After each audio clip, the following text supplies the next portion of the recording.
మొదటి రాజుల గ్రంథము 22వ అధ్యాయము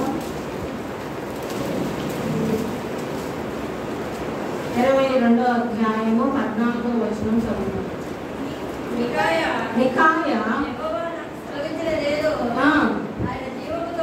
ఆయన జీవము తోడు నేను దానినే పలుకుదునెను. అతడు రాజునొద్దకు వచ్చినప్పుడు రాజు మికాయా నీవేమందును? యుద్ధం చేయుటకు మేము రామోత్ గిలాదు మీదకి పోదుమా అని అతడు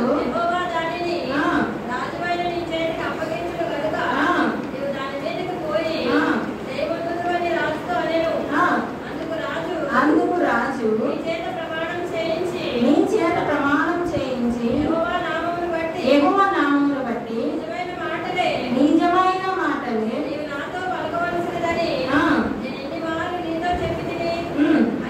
సెలవీయగా అతడు ఇశ్రాయేలు అందరూ కాపరి లేని గొర్రెల వలనే కొండల మీద చెదిరి ఉండుట నేను చూచితిని. వారికి యజమానుడు లేడు.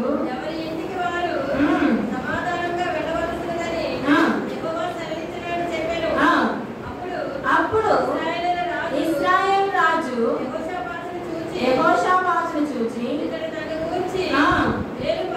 మేలు పలుకక కీడే ప్రవచించునని చాలండి. ఇక్కడ మనం చూసే సందర్భం మనం చూసినట్లయితే యెహోషాపాతు రాజు యూదా రాజు, అహాబు రాజు ఇశ్రాయేలు రాజు. ఇశ్రాయేలు రాజు అహాబు అయితే యెహోషాపాతు దేవుని అనుసరించి దేవుని యందు భయభక్తులు కలిగి నడిచే రాజు. కానీ అహాబు రాజు గురించి మనకు తెలిసిందే. తెలుసా మీకు? అహాబు ఇశ్రాయేలును పరిపాలించే రాజు. అయితే అహాబు చేసిన చెడు కార్యములు ఏంటో తెలుసా? యెజబెలుకి అనే ఒక అథారిటీ అంతా ఇచ్చేసి ఆమె ఏ దేవతలు పూజిస్తే భయంకరమైన దేవతలు, దేవునికి వ్యతిరేకమైన దేవతల్ని ఆమె ఇశ్రాయేల్ దేశంలోకి, యెహోవాయే దేవుడు కలిగిన దేశంలోకి తీసుకొచ్చి ఆ దేవతా స్తంభాలను నిలబెట్టి అక్కడ పూజలు, పురస్కారాలు, భయంకరమైన బలి అర్పణలు జరిగిస్తూ ఉంటారు. అయితే తిష్బీయైన ఏలియాను దేవుడు నడిపిస్తారు. ఏలియాను నడిపించి అక్కడ దేవుడు వాళ్ళకి ఒక జడ్జిమెంట్ ఇస్తారు. వీరు వ్యతిరేకంగా, దేవునికి వ్యతిరేకంగా వీరు చేసిన కార్యములు బట్టి వారు 3 సంవత్సరాలు, ఎవరు? ఇశ్రాయేల్ ప్రజలు 3 సంవత్సరాలు కరువు అనుభవిస్తారు. అంటే పరిపాలన చేసేవారు, నడిపించేవారు సరి అయిన లేకపోవడం వల్ల దేశం మీదకి ఏమొచ్చింది? కరువు వచ్చింది. అందుకే ఊరికే అన్నారు, చంద్రబాబు వచ్చాడు కరువు అనుభవించాము అన్నారా లేదా? చాలాసార్లు అన్నారు. నా చిన్నప్పుడు అన్నారు. అంటే ఒక పరిపాలన బట్టి, వారు చేసే కార్యములను బట్టి, వారు నడిపించే నాయకత్వములను బట్టి కూడా ప్రజల మీదకి శాపం అనేది వస్తుంది. ఇశ్రాయేల్ ప్రజల్ని దేవునికి వ్యతిరేకంగా మార్చినందున దేవుడు వారి మీదకి 3 సంవత్సరములు కరువు రప్పించారు. ఎప్పుడైతే ఏలియా వచ్చి బయలు దేవతలందరినీ హతమార్చి వాళ్ళొక తీర్పు తీర్చాడు. ఎక్కడ? పర్వతం మీద. ఏ పర్వతం మీద? కర్మేల్ పర్వతం మీద. ఎప్పుడైతే దేవుని ఆజ్ఞ దిగి వచ్చి ఏలియా అర్పించిన బలి అంగీకరించిందో వెంటనే నిజమైన దేవుడు ఈయనే అని గ్రహించారు. దేవుని కోసం ఒక్కరు నిలబడినా చాలు, దేవుడు వాళ్ళని వాడుకుంటాడు, బహుబలముగా వాడుకుంటాడు. అయితే ఇది నచ్చలా, యెజబెలుకి నచ్చలా, అహాబుకి నచ్చలా. ఏలియాను చంపాలని చూసింది, కానీ ఆ ఏలియాను దొరికాడు ఎక్కడ దొరకడు. ఎందుకు? అసలు అహాబు ఏలియాను పట్టుకోవడానికి బట్టలు పంపిస్తే ఆయన అక్కడ కనపడ్డంట. ఇంకొక చోట ఉన్నాడని తెలిసి అక్కడికి పంపిస్తే అక్కడ కనపడ్డాడు. దేవుని యొక్క బిడ్డల్ని ఎవరూ కూడా చంపలేరు. ఆయన ఆజ్ఞ లేనిదే, ఆయన సెలవు లేనిదే. అయితే అహాబు కొన్ని సంవత్సరాలు అయిన తర్వాత ఆయనకు ఒక ఆలోచన పుడుతుంది.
వెంటనే యెజబెల్ స్టార్ట్ చేసింది స్కీమ్.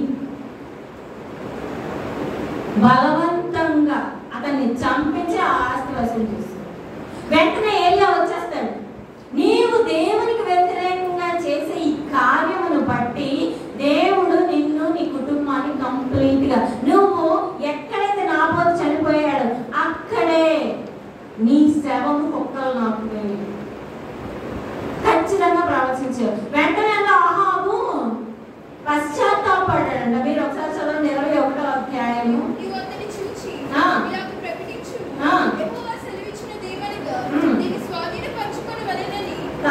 29వ వచనం చూడండి. ఆహాబు నాకు భయపడి వినయముగా ప్రవర్తించుట చూసితివా? నాకు భయపడి అతడు వినయముగా ప్రవర్తించుట చేత అతని కాలమునందు సంభవించకుండా అతని కుమారుడి కాలమందు అతని కుటుంబీకుల మీదకి నేను దాన్ని రప్పించదను. దేవుడు ఎప్పుడైతే ఆహాబు పశ్చాత్తాపడ్డాడో వెంటనే దేవుని యొక్క మనసు, అప్పటి వరకు దేవుని యొక్క ఉగ్రత అనేది వచ్చేసింది. ఏలియాను ఎప్పుడైనా సరే ఒక ప్రవక్త ఒక ప్రవచనము మాట్లాడాడంటే మనం చాలా భయపడాలి. ప్రవక్తల చేత ఆయన చిత్తం జరిగించుకునే దేవుడు మన దేవుడు. యేసు ప్రభువు కూడా భూమి మీదకి వచ్చినప్పుడు ప్రవక్తలు ప్రవచించిన ప్రవచనము ప్రకారము ప్రతి ఒక్కటి, ఆయన జీవించిన విధానము, ఆయన పుట్టిన ప్లేస్, ప్రతి ఒక్కటి అంటే ప్రవక్తలు ప్రవచించిన రీతిగా ఉంది. ఆయనను గురించి కొన్ని వందల ప్రవచనాలు ఉన్నాయి. ప్రతి ఒక్క ప్రవచనం నెరవేర్చాడు యేసు ప్రభువు. ప్రవక్తలు వెరీ డేంజర్, తెలుసా మీకు ఆ విషయం? ఏమంటారు, దాని యొక్క ఆ పొజిషన్ లో లేకపోతే ఆ ఫీల్డ్ లో ఉన్న వాళ్ళు వెరీ డేంజర్. ఎందుకంటే దేవుని యొక్క వాక్కు డైరెక్ట్ గా మాట్లాడుతుంది అనమాట. ఆ మాట ఏలియా ఒక్క మాట సెలవిచ్చాడు అంటే జరిగి తీరిపోతుంది. అలాంటి ఏలియా ఏమన్నాడు? నీ మీదకి ఉగ్రత వస్తుంది, నీ కుటుంబం నాశనం అయిపోతుంది, నీ శవము కుక్కలు నాకుతాయి, నీ రక్తం కుక్కలు వచ్చి నాకుతాయి అన్నాడు అని చెప్పించిన ఆ ప్రవక్తతో దేవుడు ఏం మాట్లాడుతున్నాడు? ఆహాబు పశ్చాత్తాపడడం చూసి నేను పంపించే ఈ ఉగ్రత నేను ఆహాబు తరంలో కాదు తర్వాత తరంలో చూపిస్తాను. కానీ ఆహాబు యొక్క క్యారెక్టర్ మారలా. కొంచెం సేపు పశ్చాత్తాపడ్డాడు. కానీ దేవుడు ఎంత దేవుని ఏమంటారు, దేవుని యొక్క హృదయం కదిలించేది ఏంటో తెలుసా? నీ పశ్చాత్తాప గుణం. నువ్వు దేవుని సన్నిధిలో, అందుకే మరియ ఎక్కడ వచ్చింది? సమాధి దగ్గర. దేవుడు మనిషి యొక్క కన్నీళ్లను విడిచిపెట్టి ఎక్కడికి వెళ్ళడం. కానీ మన క్యారెక్టర్ మన లైఫ్ ని నాశనం చేస్తాం.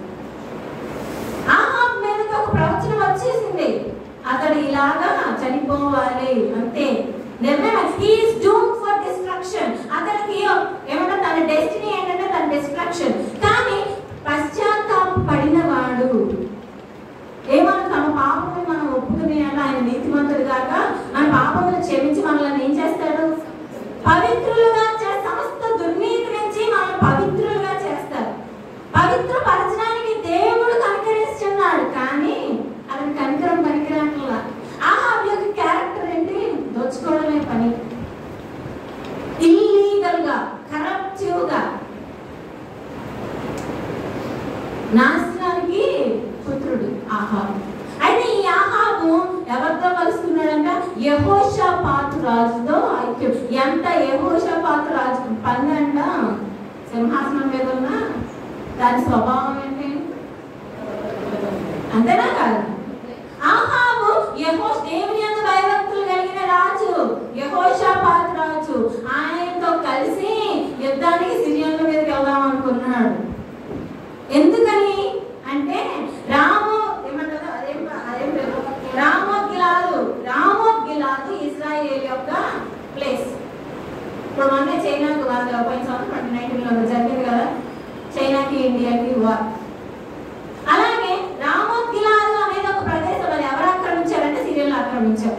ఇది మన ప్లేస్ కదా, మనం తీసుకుని తన యొక్క సొంత ప్లేస్ ని తీసుకోవాలి అన్నా కూడా ఏముండాలి తెలుసా?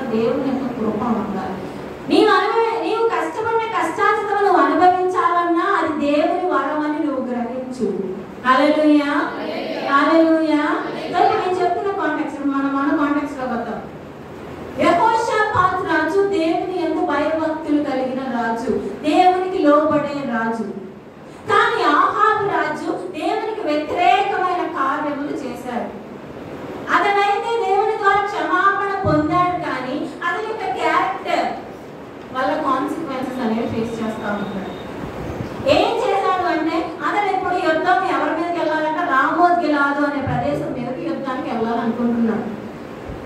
యెహోషాపాతు అంటాడు, మనకి ఇక్కడ ఎవరు ప్రవక్తలు లేరా అంటే ఆయన ఎంతమంది ప్రవక్తలు తీసుకొస్తాడు తెలుసా? ఒకసారి 10వ వచనం చదవండి. ఇశ్రాయేలు రాజులు యూదా రాజులు యెహోషాపాతులు రాజవస్త్రములు ధరించుకొని సోలోని గవిని దగ్గరున్న విశాల స్థలములు గద్దెల మీద ఆసీనులై ఉండి ప్రవక్తలందరూ వారి సమక్షమందు ప్రకటన చేయించుండగా కళ్యాణ కుమారుడైన హిజ్కియా ఇనుప కొమ్ములు చేయించుకొని వచ్చి వీటి చేత నేను సిరియలను పొడిచి. ఒక్క నిమిషం, 5వ వచనంలో చదవండి. రేమని యెహోషాపాతు నేడు యెహోవా యొద్ద విచారణ చేయడం రండని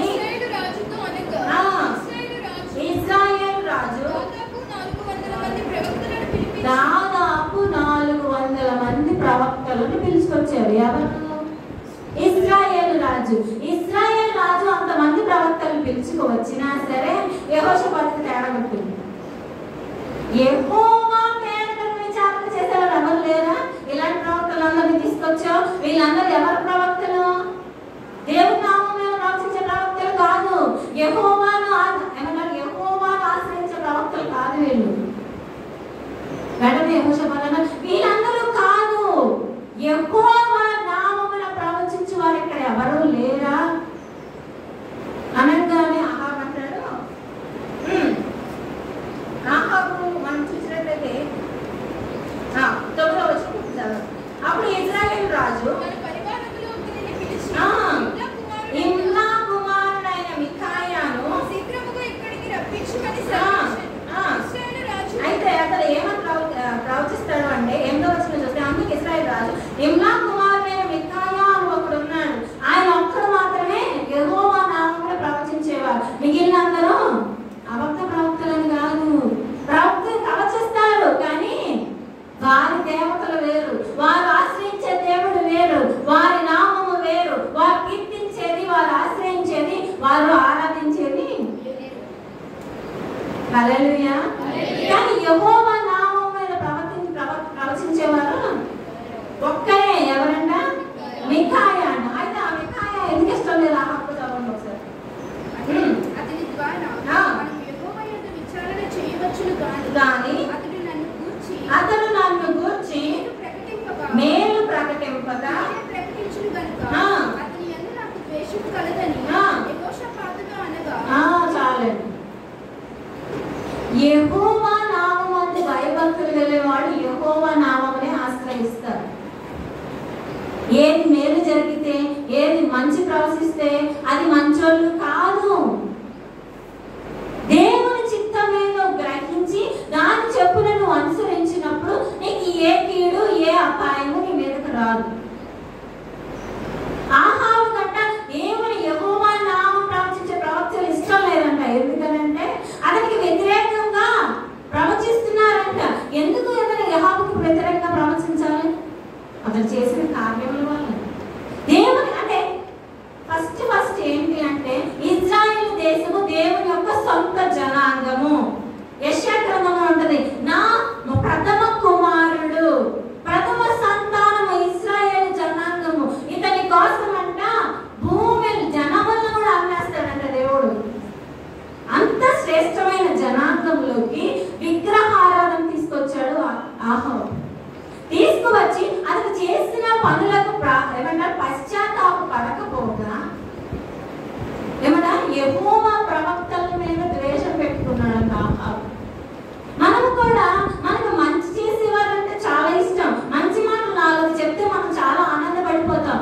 కానీ ఇది తప్పు, నువ్వు ఇది చేయకూడదు, నువ్వు ఇది చేయడం వల్ల నువ్వు నాశనం అవుతావు అంటే మనకు ఆ నాశనం ఒకటే గుర్తుంటుంది. మనం చేసేది మాత్రం చేసుకుంటూ వెళ్ళిపోతాం. నేను ఇంతే, నేను మారను. ఆహాబులో కూడా తన క్యారెక్టర్ మారలేదు. మారకపోవడం వల్ల ఏమైంది? మిఖాయా ప్రవచనం మొదలు పెట్టాడు. తను ఫస్ట్ ఏమన్నాడు? మీరు వెళ్ళండి, మీరు యుద్ధంలో గెలుస్తారని. వెంటనే ఏమన్నాడు ఆహాబు? నువ్వు నిజం చెప్పు, యెహోవా నామం మీద ప్రామిస్ చేసి చెప్పు, నిజం చెప్పు అంటే 14వ వచనంలో నాకు సెలవిచ్చినదేదో ఆయన జీవముతోడు నేను దానినే పలుకుతున్నాను. వచనం చదువు. ఇశ్రాయేలులందరూ కాపరి లేని గొర్రెల వలె కొండ మీద చెల్లి ఉండట వారు చేసిన పాపములు బట్టి దేవుడు అక్కడ ఒక రాజు, ఒక లీడరే లేకుండా చేసేసాడు. వాళ్ళ వల్లే కదా ఏమంటారు అపవిత్రత, దేవునికి వ్యతిరేకమైన స్వభావం అనేది ఇశ్రాయేలుకి వచ్చింది. ఎవరు జరిగించారు దేవునికి వ్యతిరేకమైన కార్యంలో? నాయకుడే. దేవుని యందు భయభక్తులు కలిగి దేవుని సన్నిధిలో ఎలా ఉండాలో నేర్పవలసిన నాయకుడే, ఆ రాజే, దేవుని యందు భయభక్తులు కలిగి ఉండవలసిన ఆ రాజే దేవునికి వ్యతిరేకమైన కార్యంలో దేశంలో నడిపిస్తూ ఉన్నాడు. అందుకే రాజు నీతిని బట్టి దేశం వర్ధిల్లుతుంది. అందుకే సంఘముగా మనము మన రాజుల కోసము, మన అధిపతుల కోసం మనం ప్రార్థన చేయాలి. ఒక్క రాజు నిలబడ్డం బట్టి, వారు చేసే కార్యములను బట్టి దేశము నాశనం అయిపోయింది. ఇశ్రాయేలు ప్రజలంట కాపర్లేని గొర్రెలు. అంటే ఒక రాజు లేడు, ఒక లీడర్ లేరు, ఒక నాయకుడు లేడు. యెహోషువ వలె, మోషే వలె నడిపించే నాయకులు వద్దనుకున్నారు. మాకు రాజులే కావాలనుకున్నారు. రాజవంశంలో ఉన్నారు. ఏమంటే దావీదు వంశంలో నుండి వచ్చారు, అవునా కాదు? అయినా కానీ దేవునికి వ్యతిరేకమైన వారు సింహాసనాన్ని అధిష్ఠించారు. యెరోబాము సంతానం ఇదంతా. అయినా కూడా ఇశ్రాయేలు ప్రజలకు చదవం లేదు. వాళ్ళు ఏం చెప్తే అది చేయడమే. వాళ్ళు ఎలా నడవకుంటే అలా నడవడమే. దీన్ని బట్టి వారు దేవునికి రోషం పుట్టించడం బట్టి ఇశ్రాయేలు ప్రజలు పనిష్మెంట్ అనేది అనుభవించారు. అయితే మనం ఇంకా చదువుదాం చూడండి 18వ వచనం. అప్పుడు ఇశ్రాయేలు రాజు యెహోషాపాతును చూసి, నన్ను గురించి మేలు పక్కకు కీడే ప్రవచించిన నేను ఇట్లా చెప్పలేదా? మికాయా ఇట్లా నేను యెహోవా సెలవిచ్చిన మాట ఆలకించుము. యెహోవా సింహాసనాసీనుడై ఉండగా ఆయన కుడిపార్శ్వమును ఎడమ పార్శ్వమును నిలిచి ఉండట నేను చూచితిని. ఆహాబు అక్కడ ఓడిపోవునట్లుగా ఎవడు అతనిని ప్రేరేపించునని యెహోవా సెలవీయగా, ఒకటి ఈ విధముగాను అంతలో ఒక ఆత్మ ఎదుటికి వచ్చి యెహోవా సన్నిధిని నిలువబడి, నేను అతన్ని ప్రేరేపించదనగా యెహోవా ఏ ప్రకారం నీవు అతన్ని ప్రేరేపించదు అని అతనిని అడిగాడు. అందుకు అతడు నేను బయలుదేరి అబద్ధమాడు ఆత్మగా ఉండునని చెప్పగా. చాలండి. ఇక్కడ డిస్కషన్ యుద్ధం చేయడానికి ఇద్దరు రాజులు ప్లాన్ చేస్తున్నారు. కానీ పరలోకమందు సింహాసనాసీనుడైన దేవుని ఎదుట కూడా ఒక కాన్స్పిరసీ జరుగుతుంది. అర్థమవుతుందా? మనము ప్లాన్ చేస్తాం. అందుకే మ్యాన్ ఇంపోజెస్, గాడ్ డిస్పోజెస్. అంటే మ్యాన్ ఒక ప్లాన్ చేస్తా ఉంటాడు. నేను ఇది చేస్తా, నేను ఇలా ఉంటా, నేను ఈ కార్యం చేయగలను. కానీ అక్కడ కూడా ఒక కార్యం జరుగుతుంది. ఎప్పుడూ కూడా ఈ భూమికి జరిగే ప్రతి కార్యము కూడా ప్యారలల్ గా ఇంకొక కాన్స్పిరసీ అనేది, లేకపోతే ఇంకొక ప్లానింగ్ అనేది అక్కడ జరుగుతూ ఉంటుంది. నీకు మంచి జరగాలన్నా, నువ్వు ఫెయిల్ అవ్వాలన్నా, నువ్వు సక్సీడ్ అవ్వాలన్నా అక్కడి నుంచి రావాలి. అర్థమవుతుందా? ఏ ప్రవక్త చూసింది చెప్తున్నాడు.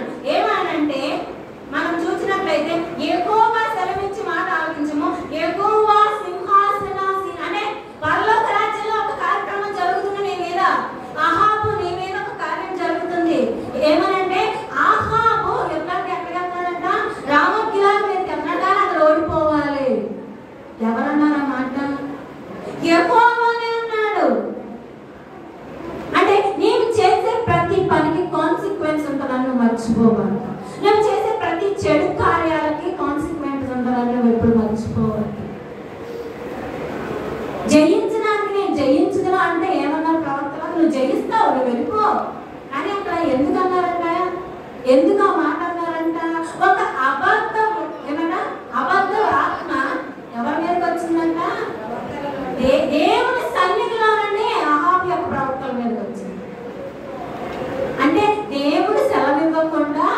ఏ దేవతలు ఆరాధించే వాళ్ళ ప్రవచనాలు కూడా కరెక్ట్ కాదు. వాళ్ళు కూడా దేవుని ఇన్ఫ్లుయెన్స్ ఉన్నది. ఒక ఆత్మ వచ్చి నేను వారిని ప్రేరేపించిందే అది చెప్తారంట వాళ్ళు. కానీ నిజముగా దేవుణ్ణి అనుసరించి నడిచే వాళ్ళు, నీ సృష్టి మొత్తాన్ని సృష్టిని నడిపించేది ఎవరు ఒక్కసారి జ్ఞాపకం చేసుకోండి. ఆయనను విడిచిపెట్టి మనం ఏదో ప్లాన్ చేసేస్తూ ఉంటాం మన జీవితంలో కూడా. అందుకే కీర్తనలో 2వ కీర్తనలో మనం చదవచ్చు, మన ఓన్ ప్లాన్ చేసుకుంటూ ఉంటాం, మన లైఫ్ ని ప్లాన్ చేసేసుకుంటూ ఉంటాం.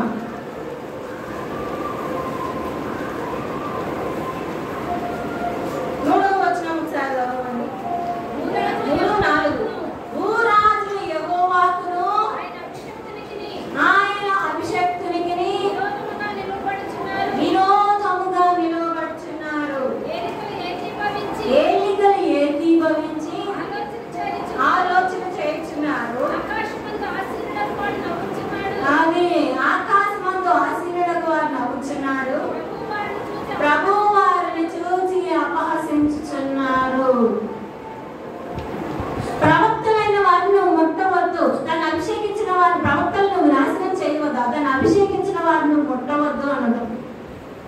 That's not the anointed.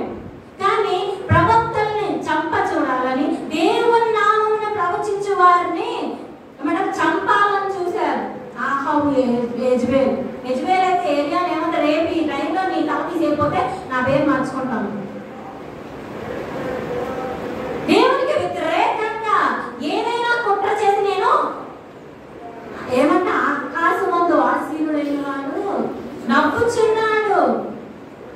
వారి కుట్రలను చూసి, వారి యొక్క టాలెంట్స్ అన్నింటిని చూసి, వారి స్ట్రాటజీస్ చూసి, వారు ఆలోచించే ప్రతి ఒక్క కాన్స్పిరసీ చూసి దేవుడు నవ్వుతున్నాడంట. ఎప్పుడైనా సరే మనం ఆయన ముందు పశ్చాత్తాపడిన వారం, మన జీవితం మనం మార్చుకున్నప్పుడు వెంటనే దేవుడు కనికరించే దేవుడు. కానీ మన క్యారెక్టర్ లో చేంజ్ లేకుండా మనం చేసే పని చేస్తూ, మనం చేసే ప్రతి ఒక్క ఏమంటారు బలత్కారములు, మనం చేసే ప్రతి ఈవెల్ ఆపకుండా మనం చేస్తూ దేవుడు లేడని విచ్చలవిడిగా తిరుగుతున్నావా, నీకు వ్యతిరేకంగా కూడా జరుగుతూ ఉంటాం. అహాబు దేవుడు కనికరించాడు, కానీ అతని క్యారెక్టర్ మారలా.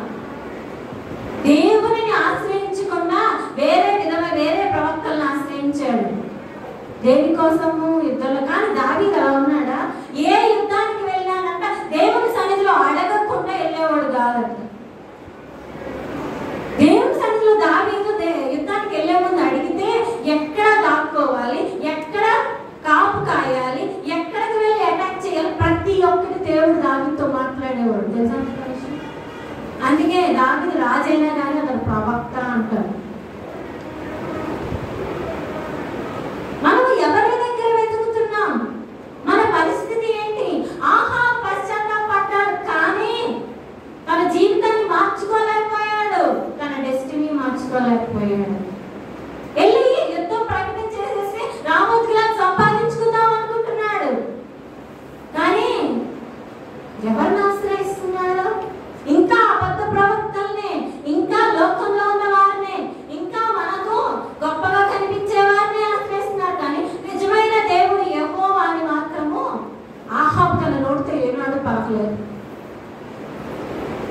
మన యూకేలో క్వీన్ ఎలిజబెత్ అంటాం కదా, ఆమె మొన్న రీసెంట్ గా చనిపోయింది. ఆమె చాలా కార్యాలు చేసింది, చాలా అన్యాయాలు ఇండైరెక్ట్ గా చేసింది. కానీ ఒక్కటి మాత్రం విడిచిపెట్టలా, యేసు ప్రభువే దేవుడు. ఈ ఫెయిత్ లో నుంచి మాత్రం ఏ దేశము లేకపోతే ఆమె కంట్రోల్ ఉన్న దేశంలో యేసు మాత్రమే దేవుడు, ఆయనే ప్రభువు అని మాత్రమే ప్రకటించింది. ఆమె ఫెయిత్ లో ఎక్కడ కూడా చేంజ్ లేదు. ఆమె ఉన్నంత కాలం ఆ ఫెయిత్ నే ప్రకటించింది. అందుకే ఆమెకు దీర్ఘాయువు ఇచ్చాడు దేవుడు. ఆమె చనిపోయినప్పుడంట వర్షం వచ్చిందంట, రెయిన్బో వచ్చింది. అంటే దేవదూతలు కన్నీరు కార్చాయి అంటారు కొంతమంది ప్రవక్తలు. నీవు ఏ కార్యం చేసినా దేవునికి భయపడుతున్నావా? దేవుని నువ్వు ఆశ్రయిస్తున్నావా? దేవుని దేవునిగా చేస్తున్నావా? యెహోషాపాతు అడిగితే వచ్చాడు ఒక ప్రవక్త, మికాయా ప్రవక్త. నిజం చెప్తున్నాడు, కానీ ఆ నిజం ఎవరికి ఎక్కట్లా, ఆమెకు ఎక్కట్లా. ఎందుకని? అతనికి ఏముంది మైండ్లో, నేను రామోకి ఇలా వెళ్ళాలి, నేను జయించాలి. 400 మంది ప్రవచించారు, ఈయనొక్కడు చెప్తే తప్ప, ఈయనొక్కడే వ్యతిరేకంగా ప్రవచించాడు. ఈయన పక్కన తీసేస్తారు పోలా. మనం చదువుతా 25వ వచనంలో 26. అప్పుడు ఇశ్రాయేలు రాజు మికాయాను పట్టుకొని తీసుకొని పోయి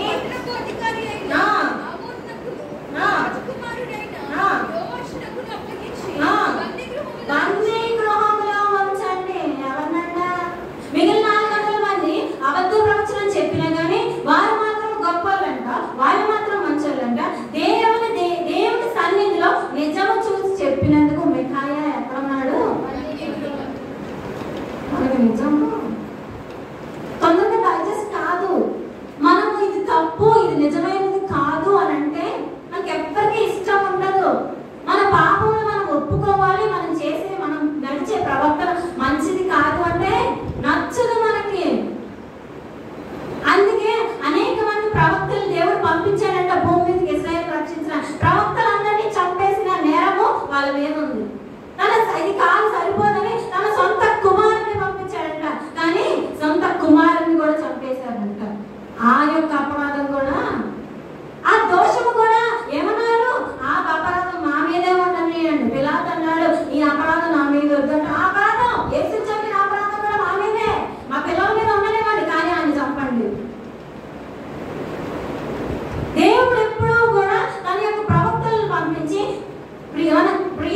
తన సొంత కుమారుని యేసుని పంపించి దేవుడు నాశనం నుండి మనిషిని లాగాలని చూస్తుంటే, నేను నాశనం అవ్వడానికే నాకు ఇష్టం. మనిషి యొక్క స్వభావం అది. నాకు నాశనమే కావాలి, నాకు 4 మంచి మాటలు చెప్పే వాళ్ళే కావాలి, కానీ నాది అబద్ధమైనా పర్వాలా. ఏది నీతి, ఏది న్యాయము, ఏది జాగ్రత్తగా మనం చేయాలి అని చెప్పే వాళ్ళంటే మనకు నచ్చదు. ఆహాబు తీసుకెళ్ళంట మికాయాను బందీ గృహంలో ఉంచాడు. అక్కడ మళ్ళీ భోజనమో పానం, బందీ అయితే మాత్రం భోజనం పానం ఉంటే మాత్రం బందీ అయినా కదా. ఎవరిని బంధిస్తున్నారు? ఎవరిని చంపేస్తున్నాము? ఎందుకని క్రిస్టియానిటీ మీద ఇంత పర్సిక్యూషన్ వస్తుందో తెలుసా? వీళ్ళు నిజం ప్రకటిస్తారు, సత్యం ఏదో గ్రహించిన వాళ్ళు సువార్త ప్రకటిస్తుంటే ఈ లోకల్లో ఉన్న వాళ్ళకి నచ్చదు. చీకటిలో ఉన్న వారు చీకటి కార్యాలనే ఇష్టపడతారు. వెలుగు, ఆయన లోకంలోకి వెలుగు వచ్చాడు, కానీ ఆ వెలుగులోకి రావడానికి చీకటి ఇష్టపడట్లా. ఆహాబు కూడా తను జయించడానికి ఆలోచిస్తున్నాడు, కానీ అతనికి వ్యతిరేకంగా ఆల్రెడీ ఒక ప్లాన్ ఉంది. దేవుడి సన్నిధిలో నుండే వచ్చిందని గ్రహించలేకపోతున్నాను. కనీసం ఆ టైంలో అతను పశ్చాత్తాపడలేకపోయాడు. ఎప్పుడైనా సరే ఒకటి గుర్తుపెట్టుకోండి, మీకు ఎప్పుడైతే పశ్చాత్తాపడతారో దేవుని యొక్క హృదయం వెంటనే కదులుతుంది. మీరు ఎప్పుడైతే మీరు చేసే చెడుతనం విడిచిపెడతారో వెంటనే దేవుని యొక్క డెసిషన్ మారిపోతుంది. ఒక ప్రవక్త ప్రవచించినా కానీ ఆ ప్రవచనాన్ని కూడా తిరగ రాసేది ఒక్కటే, దేవుని సన్నిధిలో పశ్చాత్తాపం. కానీ పశ్చాత్తాపం అందరికీ రాదండి.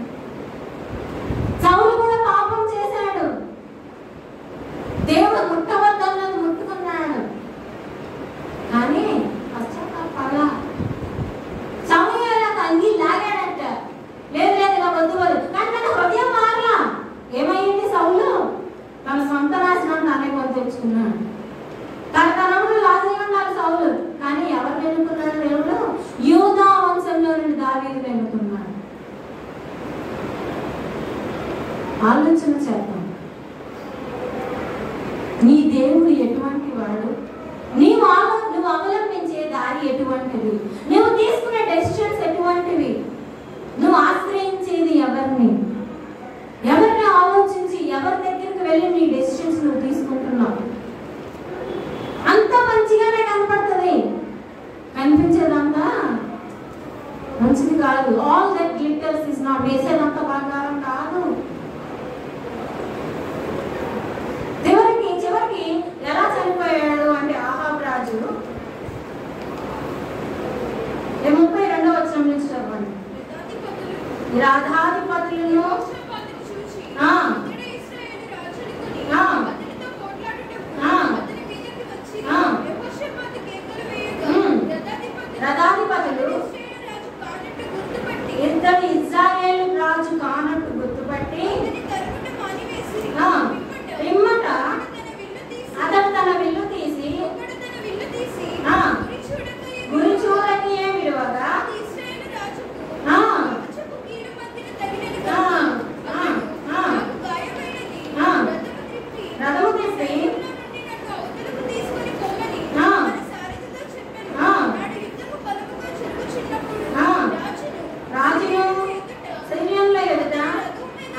నేను మారు వేషంలో వస్తా.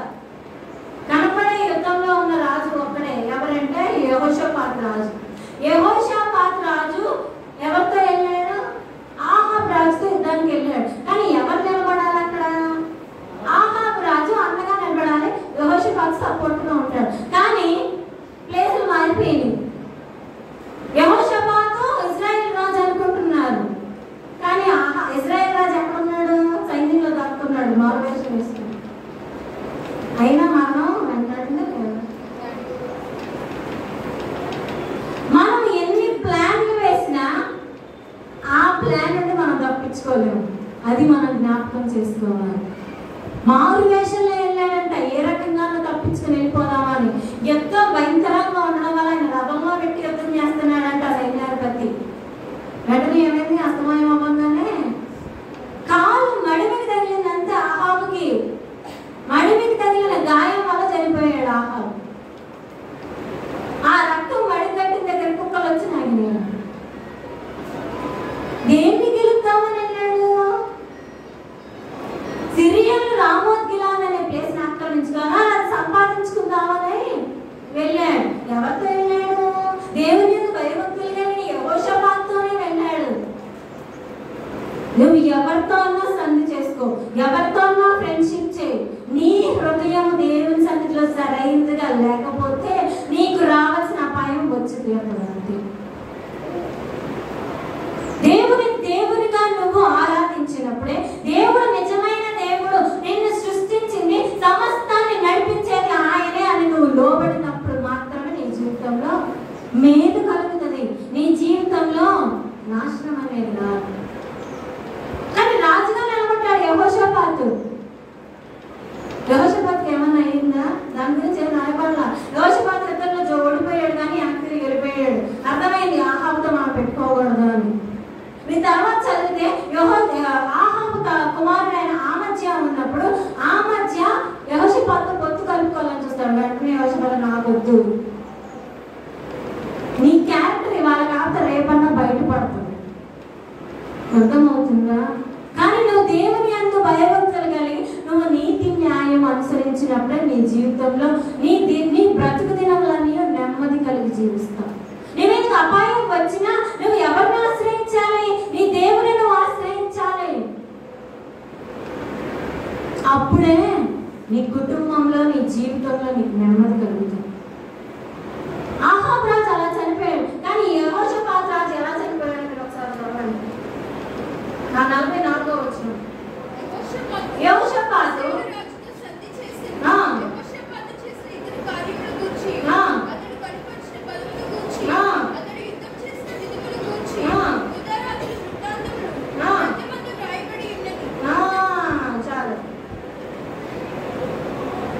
ఒకసారి 42లో చదవండి. యెహోషాపాతు ఏళ్ళను ఆరంభించినప్పుడు అతను 30 ఏళ్ళ వాడై, 35 ఏళ్ళ వాడై యెరూషలేములో 25 ఏళ్ళు ఏలెను. అతని తల్లి పేరు అజూబా.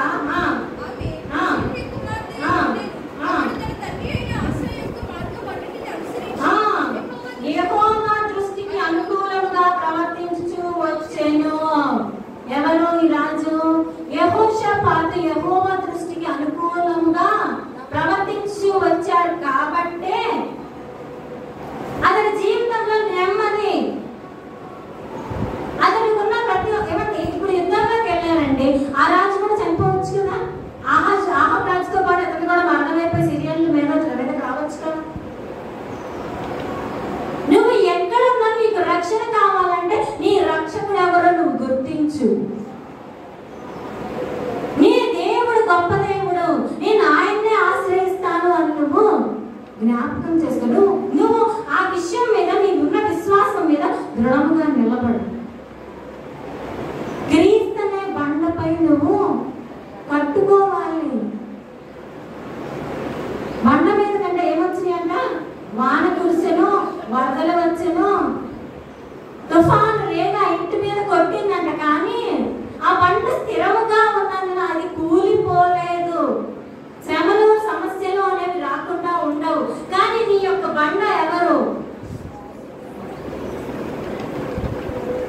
చాలా ఉన్నతంగా చదువుకున్న వాళ్ళ, ఒక అడ్వకేటా, నీ దేవుడు అని ఆశ్రయం.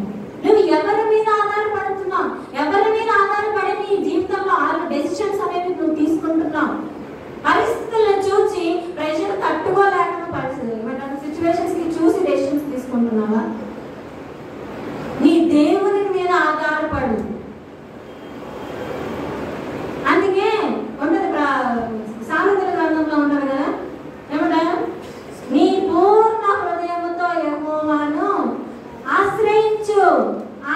నువ్వు దేవుని సన్నిధిలో నువ్వు సంతోషిస్తే, నీ దేవుడిని పరిపూర్ణంగా నువ్వు ఆయన మీద ఆనుకుంటే నీ హృదయవాంఛలు తీరుస్తాడు దేవుడు. నీ హృదయవాంఛలు తీర్చాలంటే అక్కడ ఇక్కడ నీ సొంత ఆలోచనలు కాదు. ఎప్పుడు కూడా ఈ మ్యాన్ వరల్డ్ కి ప్యారల్ గా ఒక స్పిరిచువల్ వరల్డ్ ఉంది. మీరు కళలు వస్తాయా? మీకు జరగబోయేది ముందక్కడ ఒకటి జరిగిపోతా ఉన్నది. కానీ అడ్డుకోవడానికి ప్రార్థన ఒక్కటే ఆయుధం. ఈ ఫిజికల్ వరల్డ్ ని స్పిరిచువల్ వరల్డ్ లో కనెక్ట్ చేసేది ప్రేయర్ ఒక్కటే. దేవుని అందుకే నీ వాక్యం నా పాదములకు దీపమును, నా త్రోవకు వెలుగైన. నేను రేపు ఏం చేస్తానో నాకు తెలియదు, నా దారేంటో నాకు తెలియదు, కానీ దేవుని వాక్యము మాత్రమే నాకు ఆధారం అంటాడు దావీదు. అదొక్కటే వెలుగు వలె ఉంటది. ఎవరు చెప్పు ఆలోచనలు విన్నా కానీ నీకు అది చీకటినే కలుగు చేస్తుంది. నీ దేవుని మీద నువ్వు ఆధారపడు. దేవుని యొక్క వాక్యం మీద నువ్వు ఆధారపడు. మీ పితరులు చేసిన దానిని బట్టి నీ మీద పాపము ఏలుబడి చేయొచ్చు, కానీ ఎప్పుడైతే నువ్వు రక్షణ పొందుకున్నావో దేవుని యొక్క రక్షణ ఆటోమేటిక్గా నీ మీద ఉంటుంది. అయితే దాన్ని మెయింటైన్ చేసుకునే కెపాసిటీ నీకు ఉండాలి. అందుకే ప్రకటన నీకు కలిగిన దానిని గట్టిగా పట్టుకొని. వెండికి మూస తగినది, బంగారులకు అగ్ని తగినది కొలిమి. అలాగే అంతకంటే అమూల్యమైన మీ విశ్వాసములకు శ్రమలు అవసరం. అమూల్యమైనది విశ్వాసం. నీ దేవుని మీద నీకు నమ్మకం. నీ దేవుడు రక్షించేవాడని, నీ దేవుడి సమస్తాన్ని ఏలుబడి చేసేవాడే, ఆయనే రాజని, ఆయనే అధిపతి. ఈ లోకంలో ఎంతమంది అధిపతులన్నీ కుట్ర చేసినంట ఆకాశం ఉందన్న ఆయన ఆలోచించి నవ్వుతున్నాడంటే చూసి. ఎందుకని? వీరు చేసే కుట్రలన్నీ కూడా వీరి నాశనానికే. ఆయన సెలవు లేక ఏది నీ జీవితంలో జరగదు. ఆయనను ఆశ్రయించు, నీ జీవితం బాగుపడుతుంది. దేవుడి మాటలు దీవించుగాక.